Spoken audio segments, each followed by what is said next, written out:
Por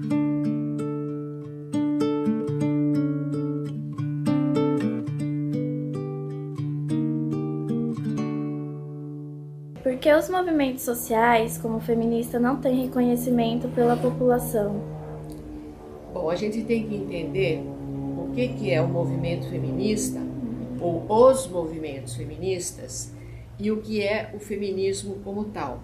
Então, os movimentos feministas, eles acabaram tendo muito reconhecimento do ponto de vista da legislação, da saúde, da educação. Então, o conteúdo dos movimentos feministas acabaram sendo incorporados no sentido de uma igualdade entre homens e mulheres.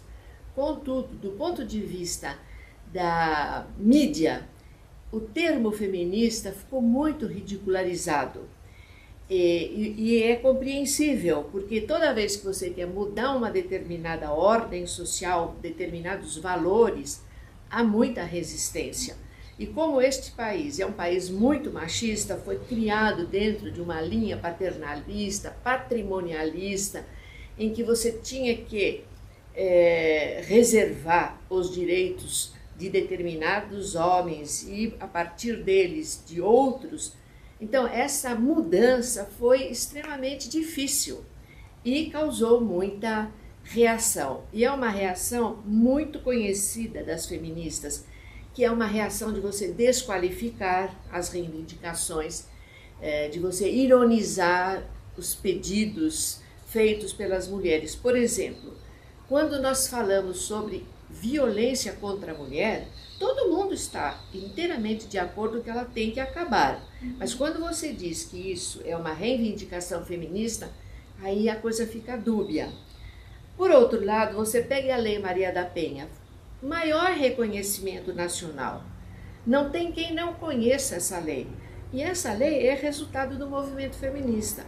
Então, nós temos que entender todo o processo que envolve a condição feminista e a necessidade de que novos valores de igualdade e de equidade entre homens e mulheres sejam implantados no Brasil. Quais são os fatores que contribuem para a desigualdade de gênero no mercado de trabalho brasileiro? Bom, essa história, ela tem um começo. Custou muito para que houvesse um reconhecimento de que as mulheres trabalham remuneradamente e fazem parte do orçamento familiar. O que você ouvia o tempo todo, digamos, no fim do século XIX ou no XX, era que as mulheres não trabalhavam.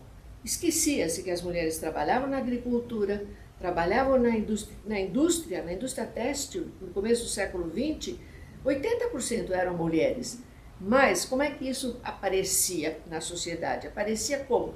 Não, eu trabalho para ajudar na casa, ajudar no orçamento doméstico. Não é verdade. As mulheres contribuíam com a metade ou mais do orçamento doméstico. Às vezes elas eram as únicas que traziam dinheiro para dentro de casa. Então, essa invisibilidade do trabalho da mulher, essa invisibilidade se estendeu por toda a forma de trabalho. Hoje, você sabe que a mulher trabalha, há um reconhecimento social de que não só que ela trabalha, como 30% das famílias são chefiadas apenas por mulheres. A única verba que entra na família é a da mulher. Então, de qualquer modo, o que existe é uma tentativa de desqualificar esse trabalho. E qual é o resultado disso? As mulheres acabam ganhando menos do que os homens, em todas as tarefas. Você veja, pode ser uma trabalhadora com pouca qualificação, nenhuma qualificação, em qualquer área que você verifique, sempre as mulheres estão ganhando menos do que os homens. Aí você pode dizer, mas no serviço público ou na universidade ganhamos igual. Mais ou menos, porque a ascensão das mulheres no serviço público e na universidade não é igual à dos homens. Você pega a própria Universidade de São Paulo e você vê o número de docentes com títulos mais altos ou na direção e as que estão na base. No entanto, quando você pega, por exemplo, o setor de pesquisa, é enorme a participação das mulheres. Então, este é um quadro que tende a se modificar, mas ainda temos que lutar muito para o reconhecimento deste trabalho e, portanto, de salários iguais. A desigualdade de gênero é uma discussão teórica, analítica, que surgiu das feministas teóricas nos Estados Unidos na década ainda de 80. Por que surgiu essa ferramenta de discussão de desigualdade das mulheres na sociedade? Porque as teóricas nos trouxeram a seguinte questão: a questão biológica não nos define. Não define nem homem nem mulheres, a questão da natureza, né, da nossa natureza. O que define homens e mulheres nas sociedades contemporâneas e nas sociedades ocidentais, orientais, é a questão da cultura. Nós somos seres humanos essencialmente seres do meio cultural. Então, o que nos faz homem e nos faz mulheres é a nossa educação, é todas as convenções culturais e sociais. Como já dizia Simone de Beauvoir, nós não nascemos mulheres, tornamos mulheres. Quer dizer, não nascemos mulheres e sim tornamos mulheres. Tornamos como? Nós nos tornamos mulheres, é o campo social e cultural que faz esse caminho.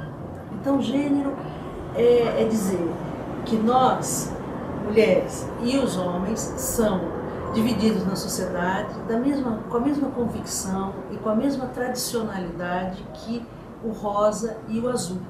Vejam, ainda com todas as mudanças, com as mulheres hoje já representando 44% da força de trabalho no Brasil, das mulheres já estando com mais anos de estudo, tendo um protagonismo enorme na sociedade, na família, ainda existe uma tradição muito forte da forma que vai se educar o menino e a menina. E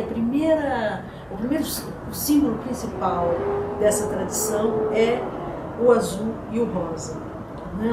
São poucas as famílias que fazem um enxovalzinho lilás, amarelinho, qualquer outra coisa.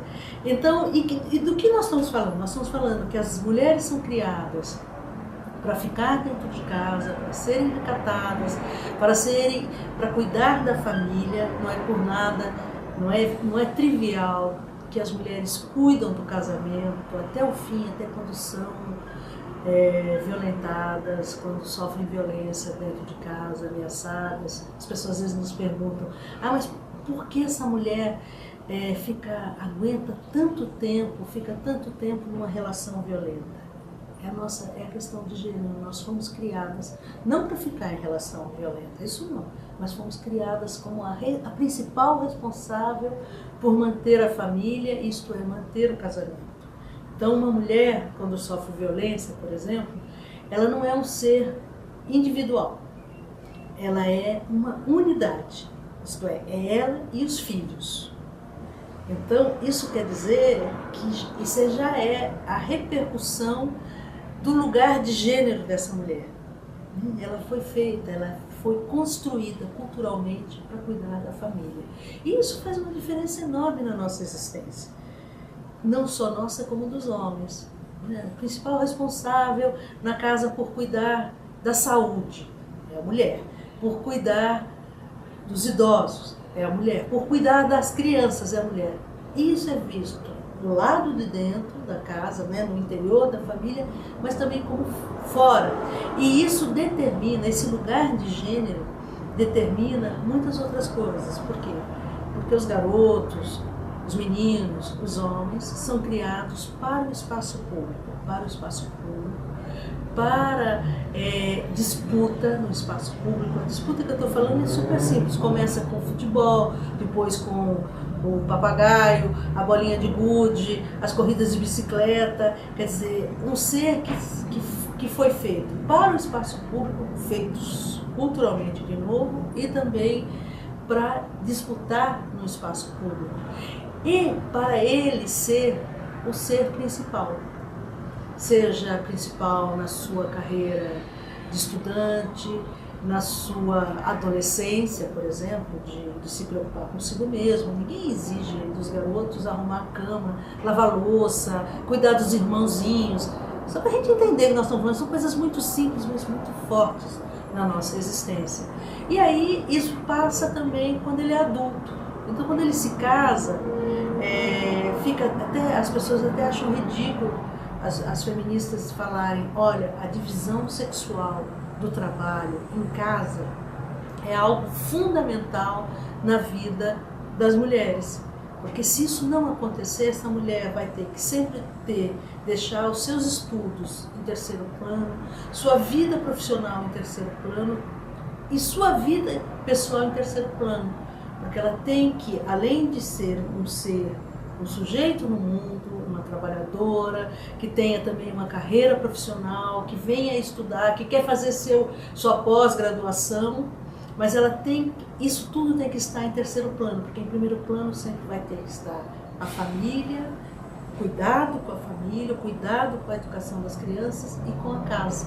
Então essa divisão sexual do trabalho que vem do nosso lugar de gênero é vital nas sociedades. É essa divisão que faz com que as mulheres tenham muito menos oportunidade de disputar os principais cargos na sociedade, de estar ombro a ombro com os homens e, ao mesmo tempo, não negando a família e muito menos a maternidade. Nós feministas, porque somos mulheres, sabemos que a maternidade é central na nossa existência. Só que a maternidade, ninguém tem filho sozinho, a gente sempre tem filho junto com um companheiro, ou até uma companheira, né? Pensando já na nossa contemporaneidade. E se a gente não compartilhar responsabilidades, uma parte da sociedade, que no caso somos nós, 51%, tem os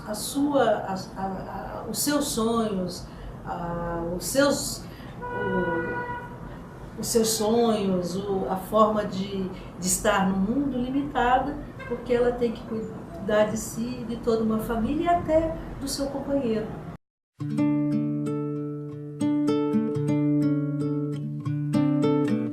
Qual é a atuação da mulher brasileira na política? Então, aqui no Brasil a gente enfrenta um paradoxo, porque ao mesmo tempo que a mulher conquistou uma série de direitos nos últimos tempos, como a questão da Lei Maria da Penha, a participação no ensino superior, que em alguns casos é até maior do que a participação dos homens em alguns cursos, etc. Ao mesmo tempo, a participação política das mulheres brasileiras é muito baixa se comparado a outros países do mundo. Por exemplo, se a gente comparar com os países da América Latina, as mulheres brasileiras só ficam na frente do Haiti e do Panamá. Todos os outros países da América Latina têm uma participação maior das mulheres do que o Brasil. E daí o que a literatura sobre participação política das mulheres diz é que são 3 pontos principais nessa questão. A primeira delas é o financiamento de campanhas, que é uma das barreiras que se coloca para as mulheres. Os partidos destinam menos dinheiro para as campanhas das mulheres do que para as campanhas dos homens, e tem uma série de estudos que mostram isso, e isso é uma barreira. Outra coisa que a literatura fala é que os partidos políticos têm influência na participação política das mulheres. Na maioria dos casos, os partidos de esquerda são os partidos que incentivam mais a candidatura das mulheres, e isso tem muita relação com o movimento feminista e com a militância das mulheres nesses partidos. Partidos de direita, pelo contrário, têm um número menor de mulheres participando. E outra questão importante é a questão das cotas para as candidaturas das mulheres. Aqui no Brasil foi adotada a lei de cotas no ano de 1997 para os cargos do Legislativo. Aí, quando as cotas foram adotadas, o número de candidaturas realmente aumentou. Em alguns casos, superou os 30%, que é o número definido pela lei. Mas esse aumento no número de candidaturas não se refletiu no aumento de mulheres eleitas. Ou seja, o número de mulheres eleitas se manteve estável e muito pequeno. No caso dos cargos do executivo, como prefeituras, por exemplo, como não houve a adoção da lei de cotas, tanto as candidaturas quanto as mulheres eleitas continuaram num número bem baixo. No caso dos cargos pro legislativo, houve um aumento das candidaturas, mas não houve um aumento das mulheres eleitas, o que mostra que as barreiras, como o financiamento de campanha e mesmo as barreiras culturais, porque o machismo é uma coisa estrutural da nossa sociedade e é o que a gente chama de cultura política, a cultura política não mudou. Enquanto isso não mudar, as mulheres vão continuar enfrentando uma barreira para se eleger. E daí o que muitas pessoas falam aqui no Brasil é que não há uma barreira para as mulheres participarem da política. Prova disso seria o fato de que a nossa presidenta é uma mulher. Pelo contrário, o fato da nossa presidenta ser mulher não ajudou a participação política das mulheres. Inclusive, algumas das pautas do movimento feminista, desde que a Dilma assumiu a presidência, retrocederam, como, por exemplo, a questão do aborto, que na campanha presidencial das eleições de 2010 foi um tema super polêmico e a Dilma se colocou contrária à legalização do aborto, pensando nos votos da população católica e etc., e de toda a população que é extremamente contra a legalização do aborto. Do ponto de vista da participação política, existe uma resistência enorme sobre a participação das mulheres, embora a nossa vida seja essencialmente política. Quando você vai comprar um quilo de arroz, a determinação do preço desse quilo de arroz é uma determinação política. Tudo gira em torno da política, mas entrar nos quadros da política partidária, eletiva, no executivo, ou no judiciário, ou no legislativo, há inúmeros obstáculos. Vou tomar como exemplo os partidos políticos. Você entrar num partido, você sabe como se entra num partido político? Ninguém sabe, a menos que você tenha alguém na tua família ou entre teus amigos que explique, convide, ensine como você entra para um partido político. Então, essa já é a primeira dificuldade. Segundo lugar, vamos supor que você já conseguiu entrar num diretório no seu bairro. Bom, aí você vai ter que ocupar um determinado cargo, você vai ter que desempenhar tarefas e às vezes até se candidatar dentro do próprio diretório. Como você faz isso? Quem está te ensinando? É um segredo. Por quê? Porque é o preço do saber. Quando você não ensina para os outros não têm habilidade, não é habilidade de competência, mas não tem habilidade de saber o caminho que leva à fonte. E isso em todos os níveis do poder. Então, a nossa participação na política é cheia de entraves. Porém, eu também quero chamar a atenção para os movimentos sociais, que são políticos. Então, os movimentos sociais de reivindicação, por exemplo, de serviços de saúde, de custo de vida, isso é uma participação política, não partidária, mas sim política.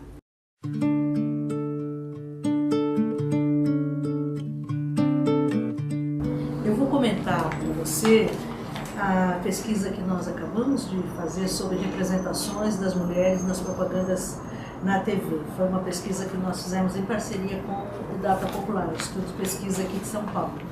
A ideia principal da pesquisa é trazer a percepção da população em relação à representação da mulher na publicidade. E o resultado foi muito importante, muito interessante, porque ele é muito coerente. Essa percepção é crítica e coerente ao mesmo tempo. Então, 62% de homens e mulheres acham que as propagandas na TV não mostram a mulher que, além de ser esposa e mãe, trabalha e estuda. Então, a publicidade ainda com uma roupagem muito contemporânea, moderna, trabalha ainda com conteúdo atrasado, mostrando muito a mulher nesse lugar de esposa e mãe.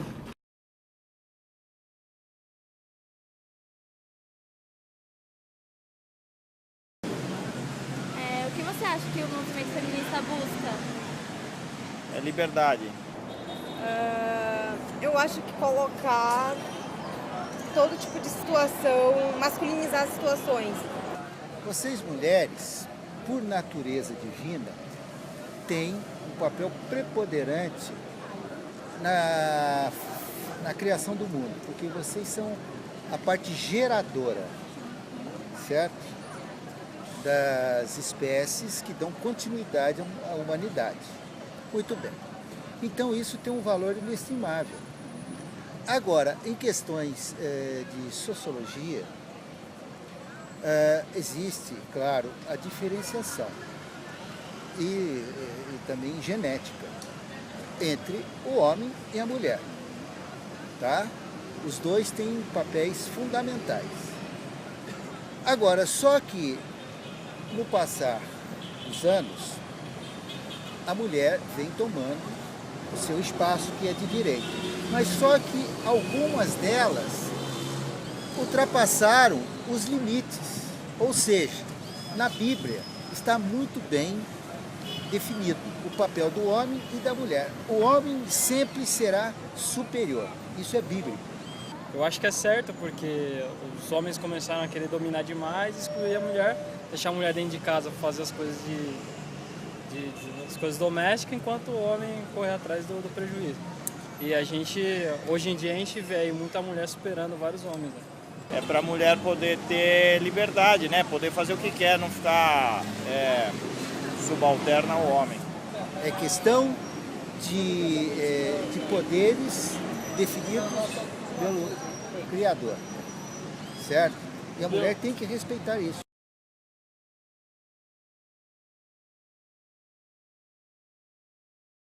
Você se lembra como o movimento feminista começou?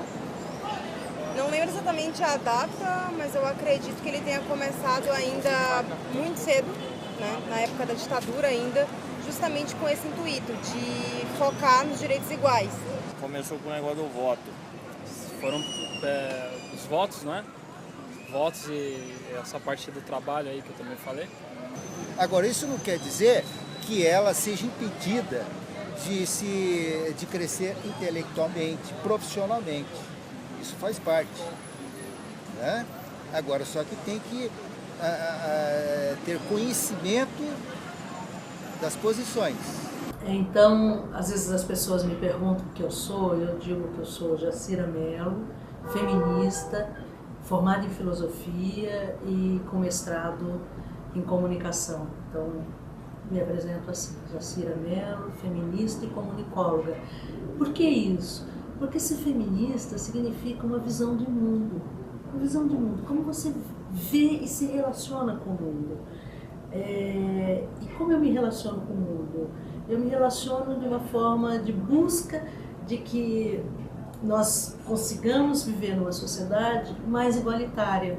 Isto é, que as mulheres tenham uma oportunidade de estar na família, constituir família, relações amorosas, no ambiente de trabalho, no ambiente de estudo, de forma semelhante a que os homens conseguem na política.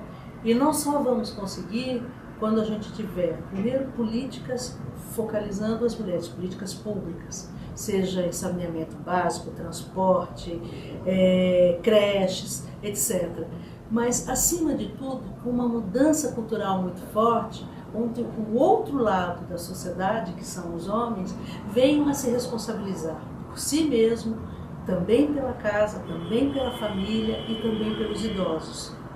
Então, isso vai nos dar condições de estar no mundo público de forma mais igualitária e, ao mesmo tempo, estar nas nossas carreiras, estar na política, estar na rua da mesma maneira. Então, para mim, feminismo é isso, uma visão de mundo onde eu espero muito que as mulheres tenham as mesmas oportunidades que os homens, só que na sua diferença, e que os homens também continuem crescendo, continuem com muito espaço no mundo, mas se responsabilizando por si mesmo e também pela família. Maria, Maria é o som, é a cor, é o suor, é uma dose mais forte, lenta, de uma gente que ri quando